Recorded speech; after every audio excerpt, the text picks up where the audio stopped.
So when we think about the aging population, there's a real need to reset our thinking and go through kind of a frame change in terms of aging, not viewing the aging population as a problem, but rather as a resource.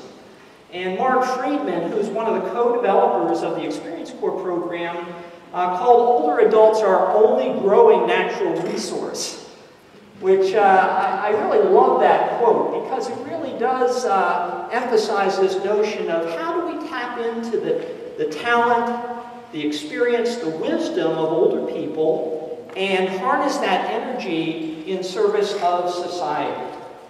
And that's really the challenge here.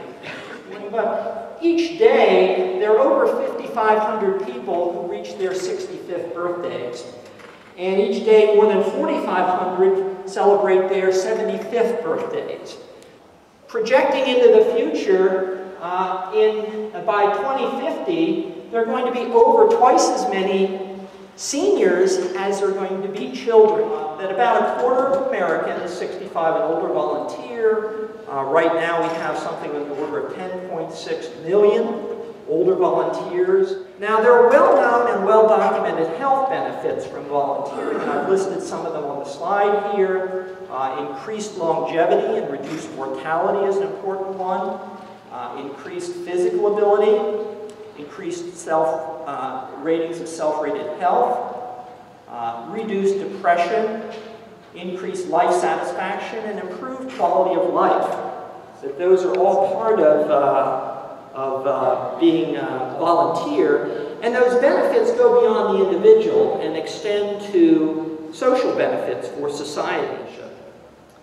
So I mentioned this notion of generativity earlier, which is a notion that Erik Erikson introduced in the literature, and it's a notion that as we get older, it becomes important for us to leave a legacy and to think about passing on our ideas and thoughts and works on to the next generation. And so that's really part of this meaningful engagement idea, that leaving the world off as a better place for subsequent generations. And so this hypothesis around generativity is that these generative roles, if you can create generative, meaningful roles, including volunteer roles, that might be a vehicle to attract older adults, because that's what motivates us. We want to leave the world off as a better place. And we can intentionally design roles that have physical, cognitive, and social activity and provide very stimulating environments, and that this might be a population-based way to improve the health of the nation. What we want to try to do is create a win-win and target roles that meet unmet needs in society, and create a win-win for children as well as older adults, and not sort of pit the generations against each other. That's really kind of the notion here. And one such model for a win-win is what's called Experience Corps. And this is high-intensity volunteering. By that I mean that people who volunteer for this program agree to volunteer for at least 15 hours a week. That sounds like a lot, and it is. In fact, many of our volunteers volunteer more than 15 hours a week. But this is what the schools told us it would take to really become part of the family at the school and really sort of make a difference in the lives of the children. And so we've used that figure as our definition of high intensity. These are high impact roles in elementary schools that we intentionally create for the seniors. And we establish what we call a critical mass. So in Baltimore City, for each school that we go into, we may place 15, 20, sometimes 25 older volunteers in the school. So we don't just put one or two in the school. And walking in an urban school setting, and many of these are under-resourced schools, can be overwhelming. You think, well, as a single individual, there's nothing I can do about it. It's beyond my capacity. But if you go in with a team of older adults, and we place these teams in waves in schools, because schools can't absorb 25 older volunteers all at one time, we place them in waves, and by being part of this community, by being part of a team, then there's a tremendous sense of what we call collective efficacy, that you feel that you can make a difference by being a part of this group. And so we think that that kind of critical mass, flooding the schools with older volunteers, will shift the outcomes for the schools and the students, create a force for social benefit, and create social networks and friendships for the senior volunteers. And within this, there's a health promotion program embedded. And here's one of our ads that we use to recruit seniors into this program. And notice the messages on this announcement here. Do you want to make a difference for your community, for the children in your community? And at the bottom here, for yourself. We tend to de-emphasize this as a health promotion program in the sense of how we present it to seniors. You know, we say, well, if you're volunteering and you're helping the children, in the process you'll help yourselves. But that's not sort of what motivates people to get involved. What motivates people is this generativity notion, that people want to come into the program because they want to help the kids. Many times they've had children or grandchildren at these schools. They see the schools deteriorating. They want to bring the schools back. They want to make a difference. And many of these are neighborhood schools that they go into, and by making this difference, they're sharing their wisdom, their knowledge, all their skills, and that has a tremendous empowering capability to older adults, you know, feeling that they matter, that my wisdom isn't outdated, that I still have something to contribute, and that people value me and respect me, and that there's a difference I can make. And so this is really what draws people in. In this case, these are folks 60 and older who we were recruiting into this Baltimore Experience Corps program. And we think that older adults can be a tremendous source of social capital for urban education. That urban public schools furnish the education of the majority of children in the U.S.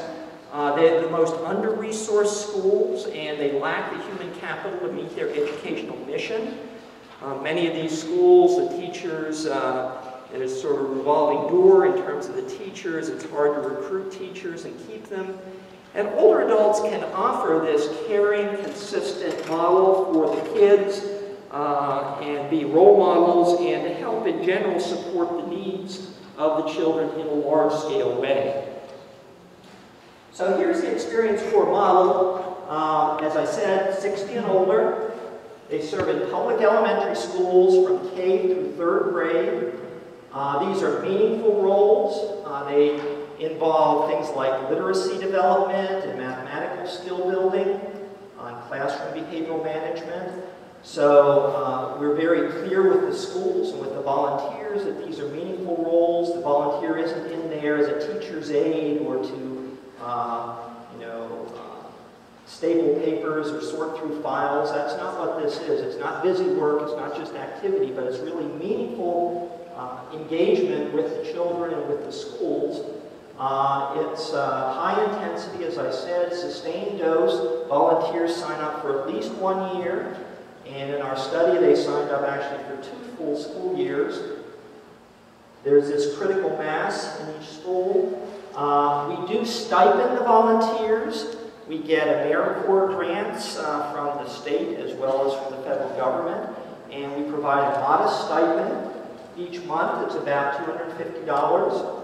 And we think that that stipend is very important in terms of recognizing the value of the contribution of the volunteers. And it's also a way that they can use those expenses to pay transportation costs. They can pay for their lunches. And many of them even take that stipend and reinvest it in the school. And so we've had many cases where volunteers actually purchase school materials and bring them in. We had one older volunteer who used part of his stipend to buy a graduation suit for a young child who couldn't afford a suit. And so it's a way, again, of creating opportunities for seniors to give back to the schools through these stipends. And we think the stipends really do make a difference. Many older adults, many of these are lower SES older adults who are living on very fixed incomes, limited resources. Without this stipend, we feel that they may not be able to actually become engaged in volunteering. And we have this multiple health behaviors that we track, and we aim for diversity. We try to be as inclusive as possible. There are certain standards we have to meet in terms of, we do background checks on people. There are certain literacy standards that have to be met. And we want to make sure that whoever we place in the school is able to carry out the roles. But short of that, we're very inclusive in terms of background characteristics of the volunteers. In Baltimore City, the majority of volunteers are African American women from the schools around the area where we have the Experience Corps program. And we've been trying to attract older men and trying to use different messages to attract older men. Have been somewhat successful in that effort, although we still have a long way to go. As I said, we try to create these meaningful roles for older adults in terms of academic support, math support, computer support, conflict resolution, attendance monitors. We have parental outreach workers to increase the connection between the schools and the parents. We even have what we call an asthma club, where we think of older volunteers as not only helping in the classroom, but as sort of public health agents for change. And many of these older volunteers are themselves suffering from respiratory conditions, and we have them meeting with young children who also suffer from respiratory conditions to share information about the condition, and just as a source of support.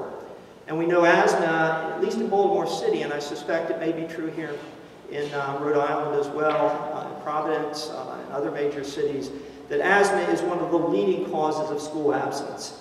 And if children aren't in school, they're not learning anything. So we think that this is a way of enlarging the role for older adults around these volunteering activities. So here's one of our star volunteers.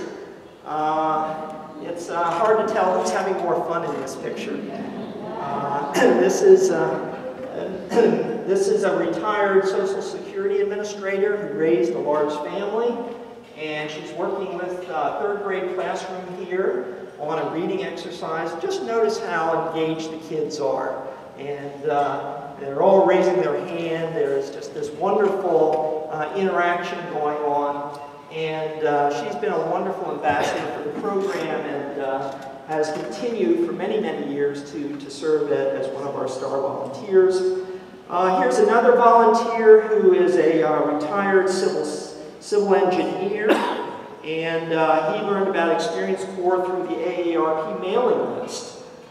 And he said he thought it was a good opportunity to help out. And in fact, many of our volunteers tell us that it's the single most meaningful thing that they've ever done in their lives. And many of these volunteers are very accomplished. They've done many, many wonderful things in their lives, but many tell us that nothing compares to this experience of mentoring these young children, seeing the smiling faces, restoring hope in these children, and bringing back the schools to a level that they might have been years ago. And here's another volunteer who is a retired school system building supervisor, had no children of his own but wanted to volunteer. And he said it's something to keep me going. And we hear that again and again and again. These volunteers are saying, it gives me a purpose to get out of bed in the morning. The kids are waiting for me. They need me. They're depending on me. And it really is a motivator for these volunteers. But the volunteers are averaging almost 22 hours a week working in the program. The members report that they value the program, they value working with children, learning new things, socializing with other older adults. Last year in Baltimore City, these volunteers contributed service over 100,000 service hours of volunteering to the Baltimore school system. High member satisfaction. And the teachers, in turn, were very highly satisfied with the volunteers that were placed within their classroom. So it really is a win-win-win. It's a win for the volunteers, for the children, and for the schools. Just a couple of quick slides here on the student achievement. Here are Stanford Achievement Test scores for, I believe this is first graders. The Experience Corps students are here in the purple bars. And from before the program was introduced, over here to the left, here are the scores.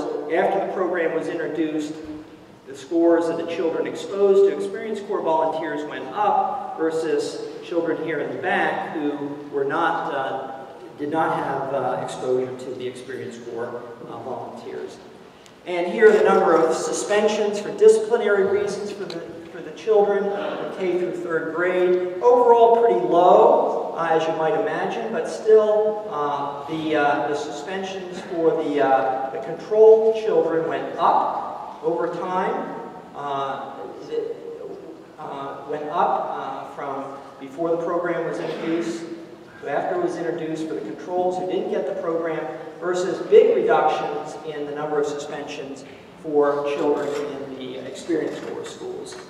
Nationally, as I said, Experience Corps is now under the auspices of AARP Foundation, and there are here are the over 20 different cities throughout the country in which you can find these programs. And I'm hoping that I can update this slide and actually put a Rhode Island site on this slide in the not too distant future. That we maintain that the future of old age depends to a significant degree on making the images of aging more positive, empowering people to live healthy lives, and redesigning society to include more age-friendly technology, which is something we could all use, regardless of age, and opportunities for challenging and meaningful roles in old age.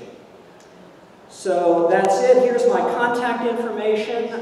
Please feel free, if you want more information about the program, to either call or email me, and I would be happy to send you whatever material we have and share our experiences. And I want to thank you for your attention this morning.